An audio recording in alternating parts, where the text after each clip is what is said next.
প্রত্যহ, অতি প্লাস হ, অত্যাধিক, অতি প্লাস ধিক, প্রত্যাশা, প্রত্যা প্লাস ঈশা, প্রত্যেক, প্রতি প্লাস ইতা, নব্দ প্লাস আছে নম প্লাস। ইমরাজ, কি খবর? সন্ধি পড়া হচ্ছে? হ্যাঁ, তাহলে কি সন্ধি কিভাবে সলভ করতেছো এগুলা?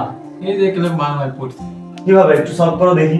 এই যে প্রত্যহ, প্রতি প্লাস হ, তারপর হচ্ছে অত্যাধিক, প্রত্যা প্লাস ধিক, তারপর হচ্ছে প্রত্যাশা, প্রত্যা প্লাস আশা। তুমি কি এগুলা এগুলা এগুলা একটু সলভ করো দেখি। এটা হচ্ছে সংযম, সং প্লাস জম, তারপর হচ্ছে সংলাপ, সং প্লাস কার। না, তোমার তাহলে ভুল হচ্ছে, কারণ এই সন্ধি এভাবে সলভ হয় না। এগুলো সলভ করার জন্য দুইটা টেকনিক আছে, যে টেকনিকের মাধ্যমে এই ধরনের শব্দগুলা এবং এই ধরনের শব্দগুলা তুমি এক টেকনিকে সলভ করতে পারবা সন্ধি। ঠিক আছে, এদিকে আসো, আমি তোমার টেকনিকটা দেখাই। দেখো, একটা টেকনিক মনে রাখবা। টেকনিকটা কি? কোথাও যদি কোনো শব্দ যদি যখন সন্ধি বিচ্ছেদ করতে যাওয়া, সন্ধি বিচ্ছেদ করতে গেলে দেখবা যদি জ ফলা থাকে, সেই জ ফলাটা তুলে দিয়ে কি দিবা? ঋষিকার দিবা। ঠিক আছে, রস্বইকার দিবা। ঠিক আছে, জ ফলা তুলে দিয়ে কি দিব? রস্বইকার দিব। আর মনে রাখবা, সন্ধি করার সময় তোমার উচ্চারণে যেটা আসবে সেটা লিখবা। উচ্চারণে যেটা আসবে সেটা লিখবা। আর যদি সিঙ্গেল ওয়ার্ড থাকে, সেই সিঙ্গেল ওয়ার্ডের সাথে একটা অবর্ণ থাকে। কি থাকে? অবর্ণ থাকে। এখন দেখো সলভ করি। এই জাস্ট এই কথাটা মনে রাখবা, জ ফলা থাকলে কি হবে? রস্বইকার হবে। ওকে, প্রত্যহ শব্দটা কিভাবে মনে রাখবা? দেখো, জ ফলা আছে না, আমরা এই জ ফলার বদল কি লিখতে বলছি?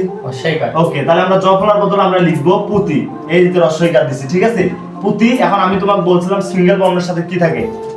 অ থাকে, একটা স্বর অ থাকে। এখন দেখো, পুতি দিলেই হত একা বসবে না, বসবে কোনো অর্থ দিবে না। আমরা লিখবো পুতি যোগ অহ, প্রত্যহ। ঠিক আছে, এখন তাহলে এগুলো কিভাবে সলভ করবো? দেখো, এই যে জ ফলা আছে না, তাহলে আমরা কি দিব সেখানে? অতি প্লাস, হ্যাঁ, অতি দিব। তাহলে প্লাস দিলাম। এখন দেখো, ধিক বলে কোনো শব্দ হয় না, ধিক বলে কোনো শব্দ হয় না, একটা স্বরবর্ণ আছে এখানে। আমরা লিখবো এখানে অধিক, মানে উচ্চারণে যেটা আসবে, উচ্চারণে যেটা আসবে সেটা লিখবো। দেখো, অত্যধিক, অধিক, এই শব্দটা উচ্চারণ করার সময় অধিক আসতেছে না, এজন্য অধিক লিখছি। ঠিক আছে, তারপর দেখো, প্রত্যাশা, কি কি আসতেছে? প্রত্যা আর একটা আশা আসতেছে, তাই তো? আমরা এটা লিখবো, এই যে জ ফলা আছে, এজন্য আমরা কি দিব? প্রতি দিব। ঠিক আছে, এবং আশা শব্দটা আসছে না উচ্চারণে, তাহলে হবে আশা। ঠিক আছে, ঠিক আছে। দেখো, প্রত্যেক কথাটা যদি আমরা উচ্চারণ করি, তাহলে প্রত্যেক, তাহলে আমাদের এই যে জ ফলা আছে, তাহলে আমরা কি দিব? পুতি দিব। এবং হচ্ছে উচ্চারণে আসতেছে এক, তাহলে এক। ঠিক আছে, তাহলে নদ্যম্য শব্দটা কি হবে এখন তুমি বলো? নদী। হ্যাঁ, নদী প্লাস প্লাস অম্বু। অম্বু। বুঝতে পারছো? এখন হচ্ছে এইটা তুমি ভুল করছো। ঠিক আছে, এখন দেখো, এইটা কিভাবে মনে রাখবা? তুমি মনে রাখবা, কোথাও যদি এইটা থাকে, ঠিক আছে, অনিশ্চ থাকে, এইটা আমরা তুলে দিয়ে কি দিব? ম দেব। ঠিক আছে, কি দিব? ম দেব। ম দেব। ঠিক আছে, তাহলে এখন দেখো, এই যে কি আছে? অনুষ্ঠানে। তাহলে আমরা এটা তুলে দিয়ে কি দিব? সম প্লাস জম। এখন আসলে এইদিকে যা উচ্চারণে যা আসতেছে তাই। বুঝতে পারছো? এটা তুলে দিয়ে আমরা কি দিব? সম প্লাস লাভ।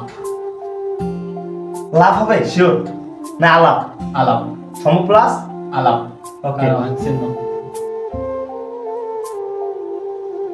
তারপর হচ্ছে এটা তুলে দিয়ে কি দিব? সম প্লাস সার। সার। ঠিক আছে, এগুলো তো প্রত্যেকটাতে হসন্ত হবে। ঠিক আছে, তাহলে এই যে এখানে আছে একটা, তাহলে আমরা কি দিব? অহম হবে। কি হবে? অহম যোগ কার। ঠিক আছে, এই যে এখানে অনুষ্ঠ আছে, আমরা তুলে দিয়ে কি দিব? সম প্লাস গীত। ঠিক আছে, ঠিক আছে, বুঝতে পারছো? কোথাও যদি অনুষ্ঠ দেখতে পাও, কি দিবা? ম দেব। ম দেব। ঠিক আছে, এটা দেখলে আমরা কি দিব? ম দেব। তার মানে যত শব্দ আছে এখন সন্ধি বিচ্ছেদের এইভাবে। এবং কোথাও যদি তুমি এটা দেখতে পাও, তাহলে সেটা তুলে কি দিব? ঠিক আছে, যত শব্দ আছে সন্ধির সবাই টেকনিক। তাহলে দুইটা টেকনিক তোমাকে শিখাইলাম না, তুমি এখন একটা প্র্যাকটিস করো। অতি প্লাস অহ, অত্যাধিক, অতি প্লাস অধিক, প্রত্যাশা, অতি প্লাস আশা, প্রত্যেক, প্রতি প্লাস এক।